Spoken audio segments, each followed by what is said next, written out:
رضی اللہ تعالیٰ عنہ پر تہمت لگائی، وہ بھی صحابی تھے۔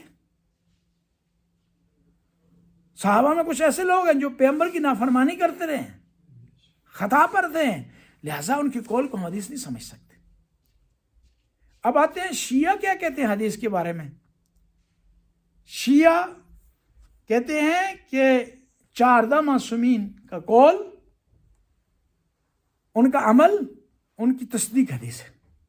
اب اہل سنت ہم پر اعتراض کر سکتے ہیں، 14 معصومین پیغمبر کے علاوہ جو 13 دوسری ہستی ہیں، ان کے قول کو کس بنیاد پر آپ حدیث کا درجہ دیتے ہیں؟ ان کو کس بنیاد پر ان کے کلام کو خطا سے محفوظ سمجھتے ہیں؟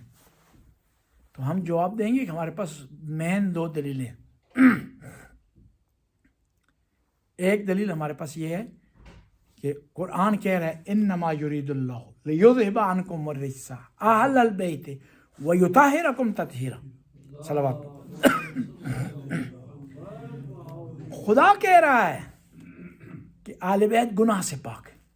جو آدمی گناہ سے پاک ہوتا ہے نا، اس کا کلام بھی گناہ سے پاک ہوتا ہے۔ جب ایسا کلام جو گناہ سے پاک ہے، غلطی سے محفوظ ہے، وہ کلام حجت ہو سکتا ہے، وہ دلیل بن سکتا ہے، وہ ہمارے لیے رہنمائی کا درجہ رکھ سکتا ہے۔ ایک دوسرا، پیغمبر نے ارشاد فرمایا کہ میں اپنے بعد 2 چیزیں چھوڑ کر جا رہا ہوں، قرآن اور اہل بیت۔ قرآن کس لیے آیا آپ بتائیں؟ رہنمائی کے لیے آیا نا۔ پیغمبر نے قرآن کے ساتھ جب ذکر کر دیا اہل بیت کا، گویا جس طرح قرآن رہنمائی کے لیے، یہ بھی رہنمائی کے لیے۔ جس طرح قرآن خطا سے محفوظ ہے، یہ بھی خطا سے محفوظ ہے۔ جس طرح قرآن آخری کتاب ہے اور حجت ہے، یہ ہستیاں بھی حجت ہے، ورنہ پیغمبر قرآن کے ساتھ اہل بیت کو تذکرہ نہ کرتے۔ اب لوگ کہتے ہیں پیغمبر نے کہا کہ قرآن پر عمل کرو، اہل بیت سے محبت کرو۔ حدیث میں یہ چیز نہیں ملتی۔ کہا کہ تمہارے درمیان 2 چیزیں چھوڑ کر جا رہا ہوں، قرآن و اہل بیت۔ جو کام قرآن کا ہے وہی اہل بیت کا ہے، جو سلوک تم نے قرآن سے کرنا ہے وہی اہل بیت سے۔ تو مسلمانوں نے ایک اور کام کیا، سلوک سیم ہی کیے جی۔ صفین میں قرآن نیزے پر بلند کر دیے، کربلا میں اہل بیت کو نیزے پر بلند کر دیے۔ سلوک سیم کیا، جس طرح قرآن پر ظلم کیا اس طرح اہل بیت پر بھی ظلم کیا۔ جس طرح قرآن پر لوگ نہیں چلے اس طرح اہل بیت کے کوئی فالو لوگوں نے نہیں کیا۔ بس اہل بیت کا جو کلام ہے ہمارے لیے حجت ہے، اور اس سے اللہ کی تعلیمات کو لیا جا سکتا ہے، اس سے شریعت کو لیا جا سکتا ہے، اس سے احکام کو لیا جا سکتا ہے۔ تو اسی سلسلے میں امیر المومنین کی ایک حدیث کا انتخاب کیا ہے، وہ آپ کی خدمت میں بیان کرتے ہیں۔ ایک صلوات پڑھیں۔ انما اخشى علیکم اثنین، گلزار اگر گرم پانی تھوڑا سا لیں۔ انما اخشى علیکم اثنین، طول العمل و اتباع الہوى۔ امیر المومنین فرماتے ہیں کہ اے میرے ماننے والوں، اے میرے چاہنے والوں، اے میرے شیعوں، میں تمہارے متعلق 2 چیزوں سے ڈرتا ہوں، کہ ان 2 چیزوں میں مبتلا نہ ہو جاؤ، اور ان چیزوں میں اگر مبتلا نہیں ہوگے تو کامیاب رہو گے۔ ایک یہ ہے کہ طول العمل، لمبی لمبی آرزویں، کہ ابھی 1 گاڑی ہوگی یا 2 گاڑیاں ہو جانی چاہیے، اب 1 مکان ہو گیا ہے تو اب دوسرا مکان بھی ہونا چاہیے۔ زیادہ پراپرٹی حاصل کرنے میں کوئی حرج نہیں، لیکن اس تگدو میں دین کو چھوڑ دینا یہ صحیح نہیں ہے، اس تگدو میں رشتہ داریوں کو چھوڑ دینا وہ صحیح نہیں ہے، اس آرزو کو پورا کرنے کے چکر میں دنیا سے کٹ جانا یہ صحیح نہیں ہے، اس آرزو کو چکر کو پورا کرنے کے اس کے چکر میں اولاد کی تربیت انسان چھوڑ دے یہ صحیح نہیں ہے، نماز میں آنا چھوڑ دے یہ صحیح نہیں ہے، مذہبی جو مراسم ہیں، مجالس ہیں، جشن، ان کو چھوڑ دے یہ صحیح نہیں ہے۔ دیکھیں نا، زندگی میں آپ کے مختلف کام پیش آتے ہیں، بچوں کا آپ نے خیال رکھنا ہے، پیسے آپ نے کمانے ہیں، ڈاکٹر کے پاس بھی آپ نے جانا ہے، سودا بھی آپ نے خریدنا ہے۔ اب یہ دیکھنا ہے کہ کون سے کام کو آپ زیادہ پرائرٹی دے رہے ہیں، یہ دیکھنا آپ۔ دیکھیں نا، جس کام سے زیادہ آمدنی ہو اس کو پرائرٹی دی جاتی ہے۔ آپ کو 2 نوکریوں کی آفر ہو تو اب اس کو پرائرٹی دیں گے جس میں کام کم ہو روکڑا زیادہ ہو. دنیاوی لحاظ سے جب ایسا کرتے ہیں تو آپ یہ بھی دیکھنا چاہیے کہ یہ نماز ہے، یہ آپ کی دنیا بھی سنوار رہی ہے، آخرت بھی سنوار رہی ہے، اس کو پرائرٹی دی جائے. یہ اخلاق ہے جو آپ کی زندگی بنا رہا ہے، اس کو پرائرٹی دی جائے.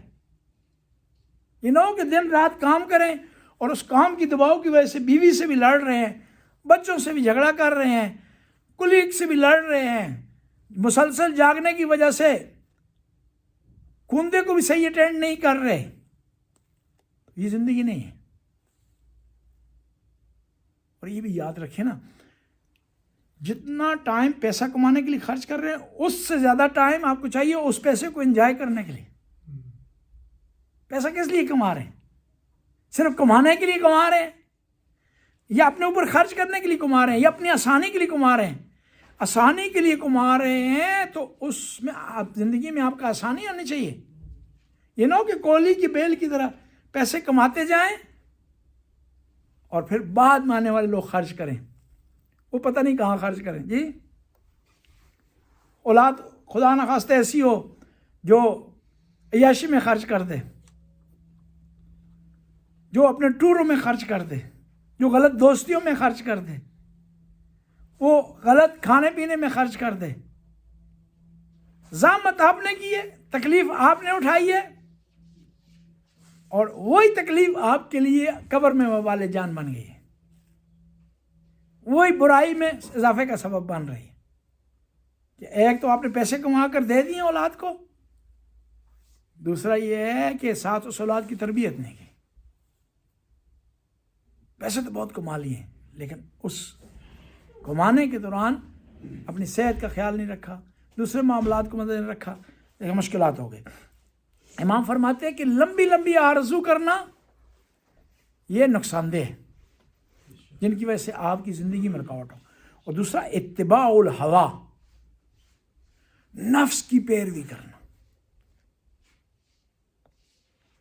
کسی آدمی سے کوئی غلطی ہوگی، نفس یہ کہہ رہا ہے کہ بس اس کو تھلے لگا دو، اس کا بیڑا غرق کر دو، اس کو معاف تم نے نہیں کرنا. فلاں آدمی آج مجھ سے نہیں بولا، پتہ نہیں کیوں نہیں بولا، بیچارہ وہ اپنی مشکلات میں گرفتار تھا، پریشان تھا، بس لہٰذا میں نے بھی اس سے نہیں بولنا. فون نہیں اٹھایا کسی آدمی نے، بیچارہ مجبور ہوگا، فون دور پڑا ہوگا، چارجنگ پر ہوگا، میٹنگ میں ہوگا، بس اس نے میرا فون نہیں اٹھایا لہٰذا میں نے بھی اس کا فون نہیں اٹھانا. یہ کیا ہے؟ ہوس پرستی ہے، ہوا نفس کی پیروی ہے جو جائز نہیں ہے. اما طول العمل ینسا فینسا الآخرہ، لمبی آرزویں انسان کو آخرت بلا دیتی، اور آخرت جب انسان بھول جائے نا تو وہ وحشی ہو جاتا ہے. پر اس میں اور حیوان میں فرق نہیں رہتا. جس طرح حیوان نا اس کو آپ اس کو نہیں ہے کہ کوئی ضائع ہو رہی ہے چیز، اس کو نہیں ہے کسی پر ظلم ہو رہا ہے، وہ نہیں ہے وہ دیکھ رہا کسی کوئی زخمی ہو رہا ہے، یہ نہیں دیکھ رہا اس کی کسی کام سے کسی کے معاملات ڈسٹرب ہو رہے، وہ نہیں دیکھتا. جب انسان جو ہے وہ لمبی آرزو کرے تو اس میں یہی معاملہ آ جاتا ہے، آخرت بھول جاتا ہے. دیکھیں نا کچھ چیزوں میں حیوان اور انسان مشترک ہیں، کھانے پینے میں، تولید مثل کرنے میں، جی اولاد پیدا کرنے میں سیم ہے. جی انسان بھی کرتا ہے، حیوان بھی کرتا ہے. لیکن انسان کس چیز سے ممتاز ہے؟ عقل کی وجہ سے، رکھ رکھاوے کی وجہ سے، اخلاق کی وجہ سے، احساس ذمہ داری کی وجہ سے، اچھی سوچ کی وجہ سے انسان مختلف ہے حیوان سے. بس جو آدمی ایسے کام کر رہا ہے تو اس کا مطلب ہے انسان ہے. وہ اگر صرف کھا رہا ہے، پی رہا ہے، چل رہا ہے، دیکھ رہا ہے، ذمہ داری اس میں نہیں ہے، اخلاق اس میں نہیں ہے، اچھا برتاؤ اس میں نہیں ہے، تو اس میں اور حیوان میں فرق نہیں. اور عقل مند انسان ہے وہ ہے کہ جس سطح پر خدا نے اسے پیدا کیا اسی سطح پر رہتا ہے، اس سے نیچے نہیں گرتا. اس کو کیا بنایا؟ اشرف المخلوقات، اشرف المخلوقات بنایا ہے، تو اس کو چاہیے وہ اشرف المخلوقات ہی رہے، اس میں آگے درجات حاصل کرنے کی کوشش کرے، نہ کہ اپنے آپ کو گرا لے. کب انسان گر جاتا ہے؟ کہ اس کے اندر جب انسانیت نہ ہو، دوسری مخلوق کا خیال نہ ہو، دوسروں سے پیار نہ ہو، دوسروں سے محبت نہ ہو، ذمہ داری کا احساس نہ کرے معاشرے میں، تو وہ گر جاتا ہے. اور جو گر رہا ہے وہ گھاٹے کا سودا کر. اور اتباع الہوا انہ یصد الحق، دوسرا نفس کی پیروی کرنا انسان کو حق سے روک دیتا ہے. بس انسان کو کوشش کرنی چاہیے کہ حق پر قائم دائم رہے. وہ تب قائم دائم رہے گا، انصاف تب کر پائے گا جب اس میں ہوس پرستی نہ ہو، نفس کی پیروی نہ ہو. اور جو آدمی نفس کی پیروی کرتا ہے نا، وہ گویا انسانیت سے نکل رہی ہے. کہ حیوان بھی اسی طرح کرتا ہے، سوچتا نہیں سمجھتا، چل پڑتا ہے ایک طرف. حتیٰ حیوان بھی بعض اوقات جب ان کو سکھایا جائے نا تو ہر طرف نہیں چل پڑتے. وہ بھی بعض اوقات، اور بعض اوقات خدا نے بعض چیزیں حیوانوں میں رکھی ہیں وہ انسانوں سے زیادہ سٹرانگ ہیں. انسان بعض اوقات چیز کو درک نہیں کرتا، حیوان درک کر لیتا ہے. وہ ہمارے ایک دوست بتا رہے تھے، وہ کہہ رہے تھے میں بکریاں چرا رہا تھا تو 2005 میں زلزلہ آیا ہمارے علاقے میں. کہتا زلزلہ آنے سے 3 گھنٹے پہلے بکریاں پہاڑ سے دوڑ کر گھر آ گئی. انسان کو نہیں پتہ چلا. اسی طرح دیکھیں نا کہ بعض اوقات انسان یہ نہیں چیک کر، دیکھیں وہ پولیس والے خود ہیں، پھر کتے انہوں نے کیوں رکھے ہوتے ہیں ایئرپورٹ پر؟ یہ اس کا مطلب ہے حیوان میں وہ پاور زیادہ ہے کہ وہ آپ کے کورونے ڈھونڈ لیتا ہے، وہ 400 افیون ڈھونڈ لیتا ہے، غلط چیزیں ڈھونڈ لیتا ہے جو آپ نہیں ڈھونڈ سکتے. آپ تو نہیں، وہ پولیس والا جس کی ٹریننگ ہوئی ہے وہ نہیں ڈھونڈ سکتا. بس یہ جو طاقتیں ہیں نا، دیکھنے کی، سونگنے کی، کھانے کی، پینے کا، جو اس پر فخر نہ کریں. یہ تو حیوان میں بھی فخر کریں کس پر؟ ایک دوسرے سے ہمدردی کرنے پر، غریبوں کا خیال رکھنے پر، احساس ذمہ داری پر. ایک دفعہ صلوات پڑھنے بلند